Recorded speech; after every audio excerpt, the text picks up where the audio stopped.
So this morning's sermon is based on a theme that was chosen by our congregation's president, Nick Lewis, and by his first lady, Judy Reinierson.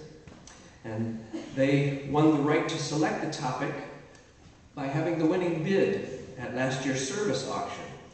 And I've sort of fallen into a pattern in the last couple of years of holding off delivering the sermon from that bid until just before the upcoming auction, in a hope that it will stir up some interest in all of you, and you'll all come and bid really high so that you can name next year's sermon that will be auctioned off this coming Saturday night.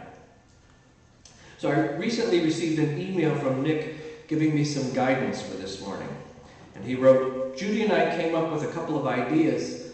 I think my favorite one is the nature of evil. Is there such a thing? Is it a mental defect or something that is within all of us to some extent?" Judy also had an idea for a sermon that has something to do with baseball, which I could explore, but it seems to me that we had one of those in the past few years. And that's right, I did do a sermon on baseball not terribly long ago, so I emailed to Judy this week a copy of the story, A Bad Day in Brandon, which is a story by Max and Eddie, and in my estimation is possibly the best baseball story ever put on paper. And if you wanted to hear it, you could probably Google A Bad Day in Brandon in quotes and then do Ortman outside of the quotes, and my guess is you'll come up with it from that other sermon. Totally excellent story. But I have to admit that, like Nick, I happen to be a little more intrigued by the idea of evil. And I found the truth of that by searching my own computer files to find that within the last 8 or 9 years, there were 2 sermons using baseball, and I found over 90 references of greater or lesser extent to the topic of evil. Some things just never go out of vogue and just seem to be classically timeless. So to the question posed in the email about evil, is there such a thing? I think there is. Is it a mental defect or something that is within all of us to some extent? And I think that this is the question that goes to the heart of the matter. I think that since I don't believe that any human life has ever lived in perfection, I do believe that we all participate in the activity of evil. So if evil is a defect, it's one that is of the greatest pandemic proportions. But the question begged here for me, though, is one that's raised by the Christian theology of sin, which states that humanity is born into sin through original sin, and that we have, by nature, a sinful disposition. And I think that this is just a lot of theological hooey that's intended to keep the boys down on the farm so that they might be saved by Holy Mother the Church. So I need to begin by defining what it is that I think is evil, and to do that I have to say something about what I think is not evil. I don't think evil is something that exists of its own accord, out in the universe just waiting to strike. I don't think that there is a Lucifer who casts about luring innocent beings into wrongdoing or buying people's souls with the lure of fame and fortune or a life of endless ease here on earth. And just as I think it's foolhardy to imagine that there is some kind of God that might step in and save humanity at the 11th hour from, say, our environmental folly among a smorgasbord of possible human causes for cataclysm, it's equally and dangerously idiotic to think that there is a devil in the works who is deceiving us into believing the myth that humanity is the greatest gift of all. Arrogance is a kind of evil. Evil exists all right, but I have to think that it is of our own human making. And so then I need to define my use of the word good, I think.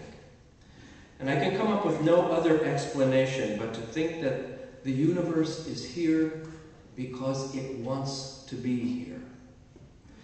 The want of being, the great mystery of being, is manifest in all that we see and in all that is. If being were not what's happening, I would not be what's happening. None of us would be happening. And so, as far as I can see, being is good. The universe is good. And goodness is universal. That doesn't mean that there aren't really horrendous things happening quite naturally in the universe and in our world. Planets collide, tsunamis rise, earthquakes divide, young people die. There's a lot of pain in this universe. There's a lot of pain in the world, but pain is not evil. It's pain. It's simply part of being. All things, including us, emerge from and submerge back into the stream of life. And we know that those emergences and submergences, if those are words, are not always smooth transitions.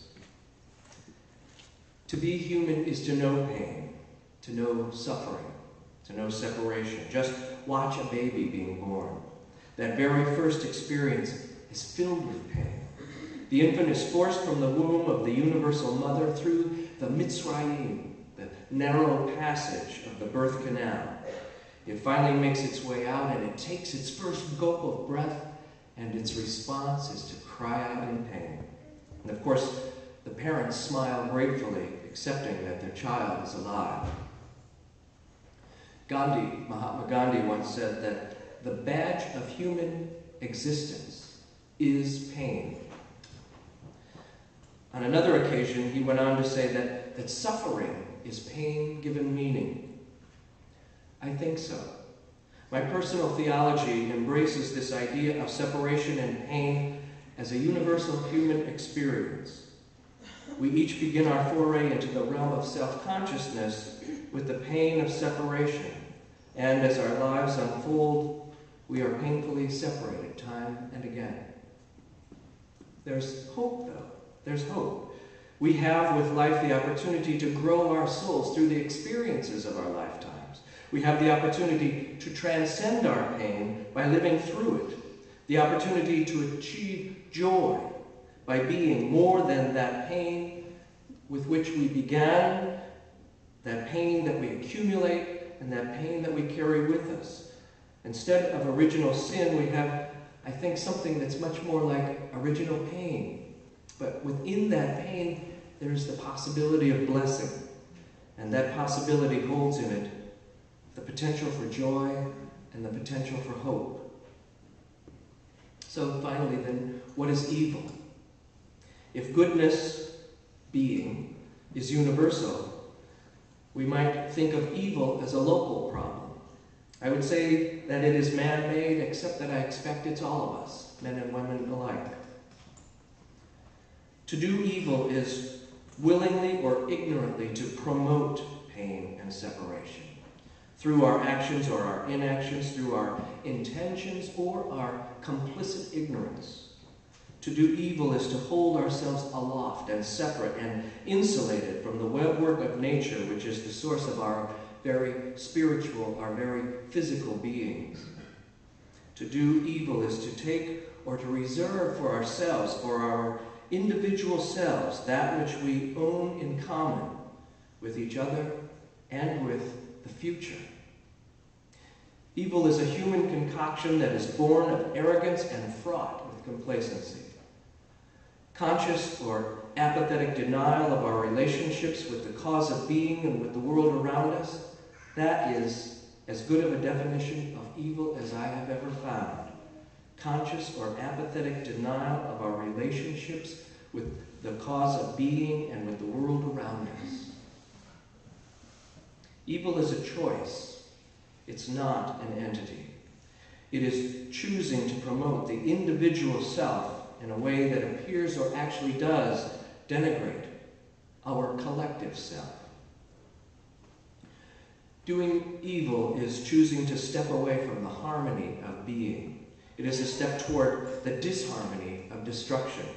And I need to be quick in saying that I'm not suggesting that destruction is an unnatural process or that destruction is even evil.